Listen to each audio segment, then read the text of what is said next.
Sénégal nga ni intérêt Sénégal moo sut sa kàddu accepter renier sa parole pour intérêt Sénégal. Tout à fait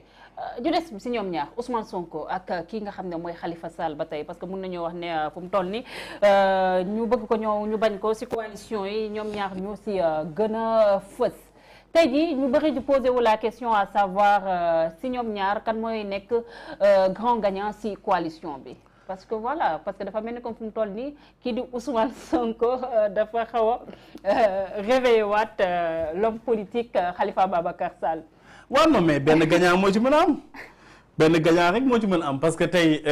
xam nga pour nga doon candidat il faut nga présenter yenn conditions yi. te ñoom ñaar kenn moo ci présenter conditions yi mi Ousmane Sonko. image bi sax dafa assez révélateur parce que boo xoolee kii sol masque bi. moom ba tey dañ koo tënk. kii solu masque kenn tënku ko. pour le moment. ñoom ñaar. non pour le moment. xam nga kee dafa nekk dafa am benn condamnation boo tax ba. ëllëg bu ñu ni woon tey suba élection. Khalifa Sall mënu bokk. alors que Ousmane Sonko mën na bokk. donc coalition bi kenn lay profité jamono ji mooy Ousmane Sonko ndax moom élection bu ñu ni woon suba la moom moo mën a bokk. Khalifa Sall pour mën a bokk il faut que par exemple Ousmane Sonko falu. defal ko amnistie wala Macky Sall defal ko amnistie donc moom condition pour mu bokk wala bokk Khalifa Sall dafay topp ay conditions alors que bokk Ousmane Sonko. am benn condition jamono ji bu muy laaj. donc je pense que ni comme moom moo gën a pare pour doon candidat moom moo gën a présenter conditions yi pour doon candidat. coalition moom lay liggéeyal. moom ba tey affaire bi elle est pendante devant la justice il faut rappeler que mu ngi sous contrôle judiciaire te ñu bëri sax dañoo jàpp ne ñoom ñaar ñii seen xaritoo bu métti bi mel ni ay mborog sow seen dénominateur que moom moo nekk seen problème avec la justice aussi Pape Matar. non moo gars yi dañuy wax rek parce que bu nekkoon loolu la problème ak justice xam nga man mënuma gëm ni Ousmane Sonko mii toog conférence de presse sénégalais yi di ko déglu. mu ni nañu dem procès. bu ñu demee procès yuuxu dina jub fu ñu ko fogeewul. Ousmane Sonko boobu am lu muy reproché boppam. parce que aussi état lu mu sérieux Macky Sall mënul am foo xamante ne mën na fa jàpp Ousmane Sonko boobu ba noppi di traîner procès bi. yow kii moom moo la sonal. kii mooy sa principal opposant wala rival. kii tey jii am nga foo ko jàpp foo xamante ni boo koy atte di ko tëj. nga ne doo ko atte. boobu ba tey ñaata weer mënuñu am li nga xamante ni mooy président lu mu tudd juge d'instruction. mun lan moo ñu ko tere am. ba fi kii fi jógee ba tey yal na ko yàlla yërëm xaare ko àjjana. ba mu fi jógee ba tey mënuñu nommer deuxième ku ko remplacer pourquoi. te loolu moom moo téye dossier bi. te yow nga xam ni kii def na yow nga jàpp ni kii def na yow nga ni kii dama koy jàpp tëj ko ci kaso bi. mais yow bu nekkee loolu leer na la da ngay nommer kii di ñëw mu ñëw juger ko tëj ko ci kaso bi mais bu nekkee leeru la nag li la si taxoon a jublu mooy yàq deram pour wane kii di leen woo di leen naan ayatollah la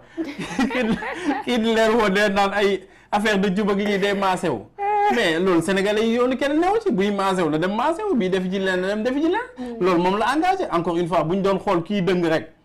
wala ñu ni kii def lii doo génn ci mbedd mi yaakaar naa mbedd yi dootu ci gis kenn.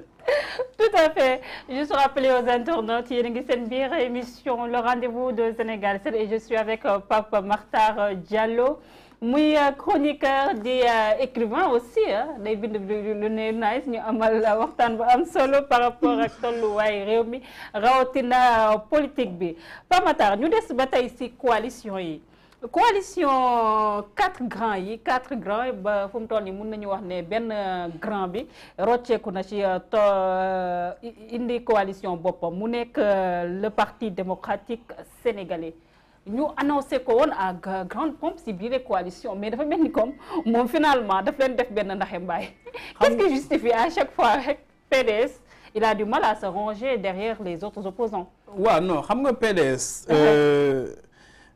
ils sont tellement nostalgiques qu'ils vivent dans le passé. bu ma leen déggee lu ñu lay wax mooy am nañu nangami conseiller am nañu nangami mairie donc bu ñuy dem élection ñoom ñooy jiite. il faut reconnaître aussi en termes de représentativité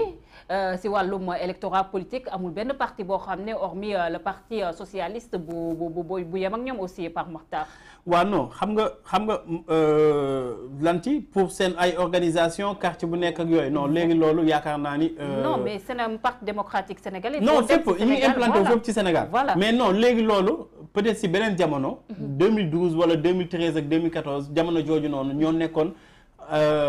seul parti wala avec PS les rares partis yi nga xamante ni dañu amoon représentant fu nekk ci Sénégal mais loolu tey jii changé na Pastef foo dem fekk fa gëm sa bopp bu Bougane aussi mi ngi koy implanté fu nekk ci Sénégal ak ñeneen ñoo xamante ni Déthié Fall aussi maa ngi koy dégg parfois ci yenn bërëb yi mi ngi implanté aussi son mouvement te yàggul son parti te yàggul ba mu ko lancé donc ñoom ñi ngi def li wax pour mën a am représentant fu nekk ci Sénégal xam nga lu tax man la ils vivent dans le passé les gens du PDS bu ñu lay wax dañ lay naan ba ñu demee élection yi passé te effectivement élection yi mooy baromètre d'accord loolu kenn du ko werante élection yooyu ñoom ñoo ci ëppale ay député ñoo ci ëppale ay maire ñoo ci ëppale ay élus ci élection yi ci wàllu kujje gi d'accord nañu ak ñoom mais est-ce que réalité 2014 yooyu noonu ci yooyu nañu nekk ba tey bu ñuy jàngat ñu xool rek de manière objective 2014 mi ngi tombeloon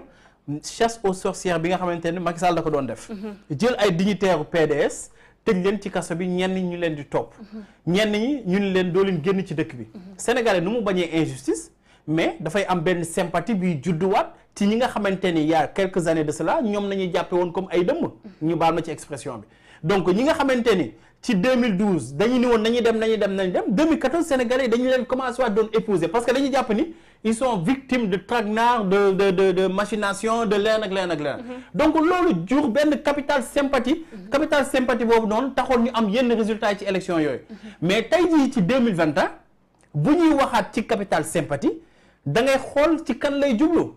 ci Ousmane Sonko lay gën a jublu parce que dañuy naan moom dafa nekk victime aussi ci benn injustice bu ñu ko teg Khalifa Sall bu nekkoon ci période yu ñu koy condamné nañu doon def élection yi moom coalition moom mooy ëppale tey jii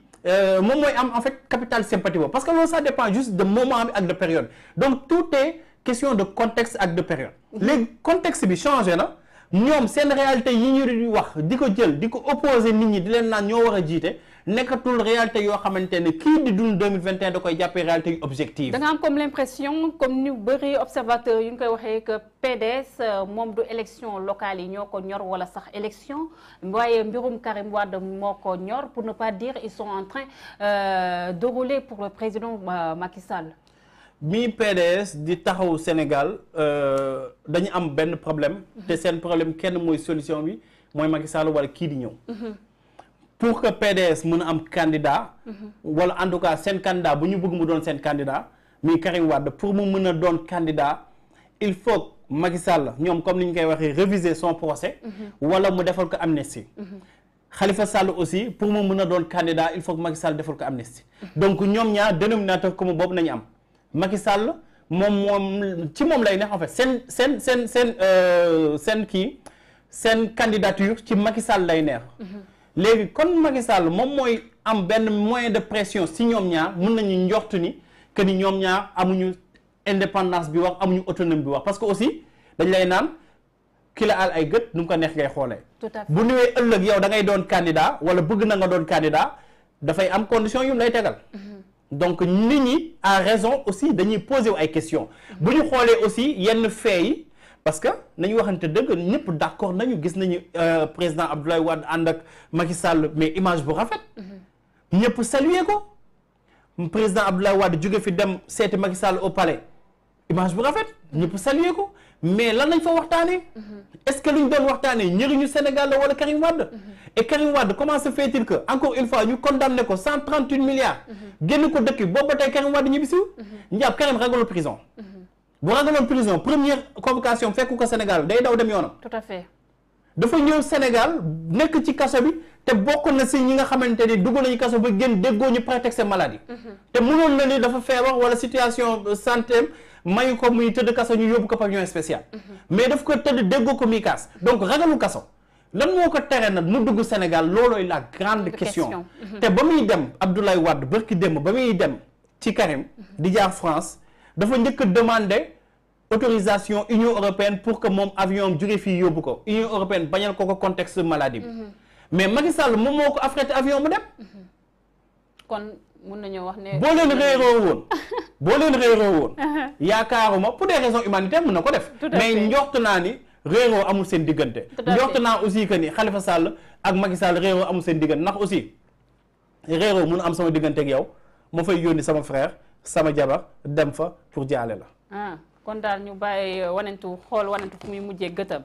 En tout cas. d'accord Pape Makhtar amoon na benn question boo xam ne dama ko naroon mettre la régie may leen ma 5 minutes on va terminer avec ça moo nekkum par rapport ak li nga xam ne ñenn si kuréel yu toogal fii jigéen ñi les féministes ñu ngi koy sàkku